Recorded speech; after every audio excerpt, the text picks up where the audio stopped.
YouTube right now has a serious problem, and I'm not talking about dying or something dramatic that can cause its collapse. YouTube is actually never going anywhere, and that's full-blown facts, and we know that, we understand that. But if you've been using it for years like me, and you can actually feel it, something feels like slightly off. And the platform feels just kind of stuck. You are consistently seeing the same topics, same video styles, same editing, same creators just over and over, and even when you try to break out of it, somehow that pulls you right back into those same creators that you've been trying to break through and break from.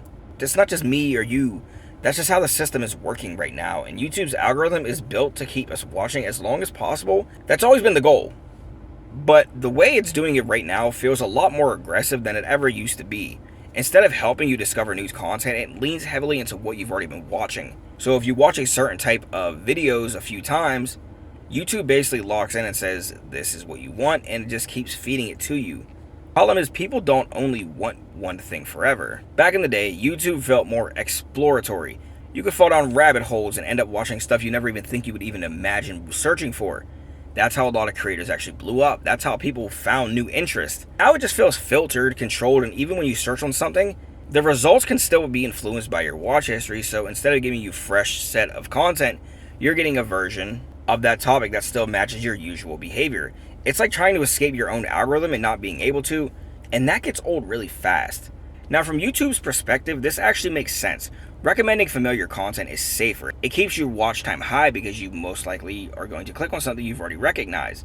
But that safety comes at a cost. It limits growth, it limits a lot of creativity, and it limits exposure, especially for small creators. Because here's the other side of the problem. If you're really trying to make content right now, it's kind of rough. You can post consistently, you can improve your quality, you can follow all the advice people give you about thumbnails, titles, retention, and still, your videos might barely even get pushed out. And look, that's not because they're bad, but because they're not already a part of the system. YouTube relies heavy on performance data early on.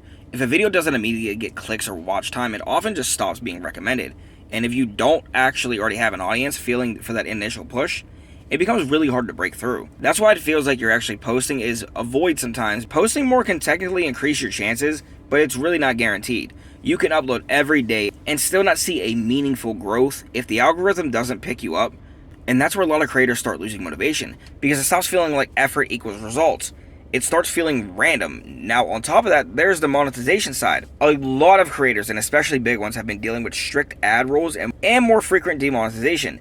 Videos get flagged, limited, or fully removed from ads for exactly really no reason at all, or they're just not clear about what the reason was.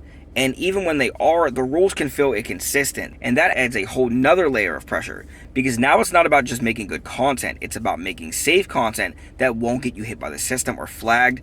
And when you combine all of this, not broken, but not right either, it's like YouTube is trying to optimize everything at once: watch time, engagement, advertiser safety, user retention, and in doing that, it's created an experience that's efficient and it's not exciting anymore. That's why it really feels lifeless sometimes. Not because there's no good content. There's actually more content today than ever before, but because the system isn't surfacing it in a way that it feels fresh. You can still find new creators, you can discover new great videos, but it takes more effort than it used to. And most people aren't going to go out of their way to fight the algorithm just to find something different. They'll just keep watching what's put in front of them, which feeds the cycle even more. And that's to be fair. YouTube has made changes over time to try and improve discovery. Things like shorts, different recommendations, experiments, and updates on how content is actually tested with audiences. But those changes also come with trade-offs. For example, shorts can bring quick views and exposure, but they don't always translate into long-term viewership or subscribers who actually stick around for your main content. So even when creators do get attention, it doesn't always build into something stable. And that's what's really frustrating, because it makes the path forward unclear. Do you focus on long-term content, shorts, trends, niche topics? This isn't one clear answer anymore, and that confusion is completely part of the problem too. So where does this leave things?